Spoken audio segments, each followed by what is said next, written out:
Welcome friends, প্রত্যেকে স্বাগত আমাদের ইউটিউব চ্যানেলে। যে সমস্ত ভিউয়ার্সরা প্রথমবার চ্যানেলটি দেখছেন তারা অবশ্যই চ্যানেলটিকে সাবস্ক্রাইব করে দেবেন এবং চ্যানেলের পাশে থাকা বেল আইকনটি প্রেস করবেন যাতে এই ধরনের খবরাখবর সবচেয়ে আগে সবচেয়ে দ্রুত আপনাদের কাছে পৌঁছিয়ে যায়। তো আজকে যে বিষয় নিয়ে আমরা আলোচনা করতে চলেছি সেটা হচ্ছে 16,500 প্যানেলে নতুন করে 81 জনের নিয়োগের নির্দেশ জাস্টিস বিশ্বজিৎ বসু স্যারের। তো খবরটা কোথাও গিয়ে আপনাদের একটু কোথাও গিয়ে সাড়া ফেলবে, তার কারণ হচ্ছে হঠাৎ করে 16,500 প্যানেল, যেটা ডেট প্যানেল, সুপ্রিম কোর্টের অবজারভেশন রয়েছে, সুপ্রিম কোর্টের অর্ডার রয়েছে আলী হাসান মন্ডলের, সেক্ষেত্রে এই প্যানেলে কি করে নিয়োগ নতুন করে সম্ভব? তো বিষয়টা একদমই নতুন নয়, বিষয়টা একটু পুরনো বিষয়, আপনাদের আবার নতুন করে জানাবো। তার কারণ হচ্ছে এই বিষয় নিয়ে এর আগে একাধিক বিষয় হয়তো আপনারা বিভিন্ন জায়গায় দেখেছেন, তো বিষয়টা একটু ক্লারিফিকেশন আপনাদের দরকার। সেটা হচ্ছে এই অর্ডারটা যেটা হচ্ছে সেটা 2023 সালের অর্ডার। জাস্টিস বিশ্বজিৎ বসু তখন সিটিং জাজ, বাট তিনি গ্রুপি ম্যাটার শুনছিলেন না। তার আগে এই ম্যাটার, যে ম্যাটারে আমরা আলোচনা করবো, আমরা বিষয়টা জানাবো, তার আগে বলি এটা জাস্টিস গাঙ্গুলি স্যার প্রথমে শুনেছিলেন, তার আগে রাজশ্রী ভরদ্বাজ স্যার, যে গাঙ্গুলি স্যার পার্সোনাল রিজনের জন্য এই মামলাটা ছেড়ে দেন, তখন জাস্টিস বিশ্বজিৎ বসু স্যারের বেঞ্চে আসে মামলাটা। কি রিলেটেড ইস্যু আপনাদের দেখাই। The petitioner of all 3 writ petition, অর্থাৎ 3টে রিট পিটিশনের কথা বলা হয়েছে, participated in the selection process 2020 for appointment in the post of assistant teacher the government aided sponsor primary school and junior basic স্কুলের ক্ষেত্রে 2020 সালে আপনারা বুঝতেই পাচ্ছেন যে 16,500 নিয়োগ প্রক্রিয়া সম্পন্ন হয়েছিল 2014 টেট থেকে, দ্বিতীয় দফার নিয়োগ এটা, এবং সেক্ষেত্রে বিএড এলিজিবল ছিল অ্যাজ পার এনসিটি তখনকার গাইডলাইন মোতাবেক।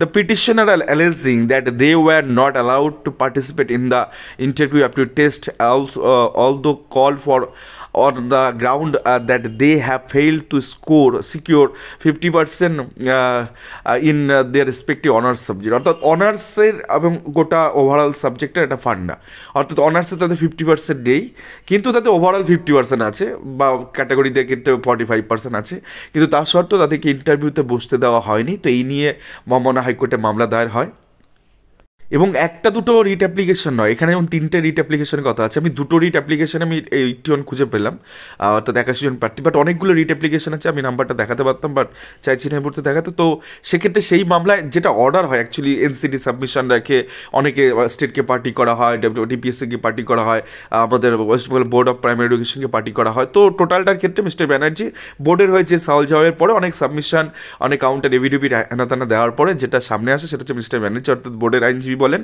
Learned Council for the board submit that in the view of the such stand of the academic body, অর্থাৎ একাডেমিক বডির যে স্ট্যান্ড তারা নিয়েছে পরবর্তী ক্ষেত্রে, he cannot justify the action of the board but the recruitment process of 2024 is complete, অর্থাৎ 2020 সালের যে 16,500 রিক্রুটমেন্ট সেটা কমপ্লিট হয়ে গেছে অ্যাট প্রেজেন্ট। তো সেই বর্তমান পরিস্থিতিতে there is no vacancy to accommodate any further candidate, তো সেক্ষেত্রে নতুন করে কাউকে নতুন করে অ্যাকোমোডেশনের জায়গা নেই।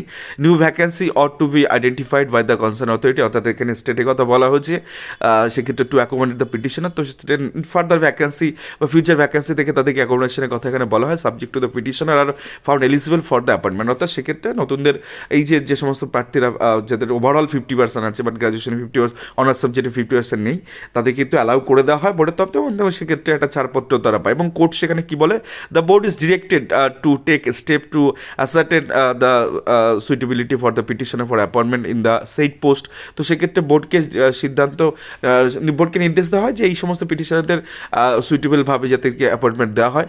The exercise in this regard is to be completed by the end of month of June 2023, অর্থাৎ জুন 2023 কিন্তু বলে দেওয়া হয় এর মধ্যে জিনিসকে কমপ্লিট করতে, বাট সেক্ষেত্রে তারা প্রাথমিক শিক্ষাপত্র এত সহজে কিছু করে না। দেন কন্টেম্প অ্যাপ্লিকেশন ফাইল হয়, যে হাইকোর্টের অবমাননার জন্য মামলা দায়ের হয়, যার সিপিএর number 1467 of 2023।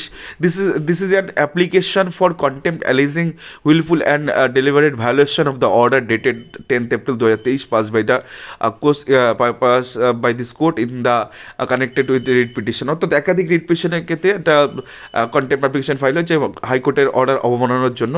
The petitioner are directed to sub copy of the application upon the alleged contemners by the speed post with acknowledgement due intimating that the matter will appear in the list after 3 weeks under the heading application। তো application মোডে এই হিয়ারিংটাকে আবার রাখা হয়েছে, এবং আশ্চর্যজনকভাবে এই মামলাটি কিন্তু আজকে শুনানি রয়েছে। তো অ্যাডভোকেট ফিরদৌস শাহী বাবু এই মামলা অ্যাডভোকেট অন রেকর্ড রয়েছেন। আমরা ইনিশিয়াল স্টেজে প্রাইমা ফেসিভাবে বিষয়টাকে আপনাদের সামনে রাখলাম। কতজন পিটিশনার এটা আমরা অ্যাসার্টেন এখনো করতে পারিনি। দুটো রিট অ্যাপ্লিকেশনে দেখলাম 81 জন পিটিশনার রয়েছেন, এবং সেক্ষেত্রে কতজন পিটিশনার তারা আদতে কতগুলো রিট পিটিশন হচ্ছে, কতজন পিটিশনার অ্যাকোমোডেশন হচ্ছে, সেটা আমরা চেষ্টা করবো এই মামলার আইনজীবী যিনি আছেন, যিনি আজকে সওয়াল জবাব করবেন, তার থেকে জেনে নেওয়ার, এবং আপনাদের মূল বিষয় আরও ডিপলি যাতে আপনারা বুঝতে পারেন সহজ সরলভাবে, সেই বিষয়টা আপনাদের খুব দ্রুত তুলে ধরবো। তো আপাততভাবে যেটা খবর সেটা হচ্ছে 16,500 প্যানেলে কিন্তু নতুনভাবে নিয়োগের সম্ভাবনা আবার দেখা দিয়েছে 81 জনের, বা এই সংখ্যাটা অনেকটা বাড়তে পারে, আমরা জানি না কোথায় গিয়ে এটা ঠেকবে। তো সেক্ষেত্রে সুপ্রিম কোর্টের অর্ডার বা পরবর্তী ক্ষেত্রে আলী হাসান মণ্ডলের অর্ডারের ক্ষেত্রে কী তাৎপর্য বা কী বিশেষত্ব থাকবে, প্রাথমিক শিক্ষা পরিষদ কী কাউন্টার করবে, সমস্ত বিষয় আমরা দেখবো। কারণ দেবের সভা মামলায় আপনারা জানেন যে দোজ হু আর অ্যাপয়েন্টেড, অর্থাৎ যে সমস্ত প্রার্থীরা বিএড নিয়ে অলরেডি চাকরি জয়েন করেছে তাদের চাকরি সিকিউর, বাট যারা বিএড নিয়ে চাকরি পাননি, মামলা করে রেখেছেন, তাদের কি হবে সে বিষয়টা আমাদের নজর থাকবে মহামান্য হাইকোর্টের দিকে আজকে, সেখানে কি হয়। তো এই ছিল আজকে লেটেস্ট আপডেট। আসলে এই বিষয়টা আপনারা বুঝতে পেরেছেন। আর চ্যানেলটিকে অবশ্যই সাবস্ক্রাইব করতে এবং লাইক শেয়ার কমেন্ট করে চ্যানেলটির সঙ্গে থাকুন। ধন্যবাদ সকলকে, ভালো থাকবেন, সুস্থ থাকবেন।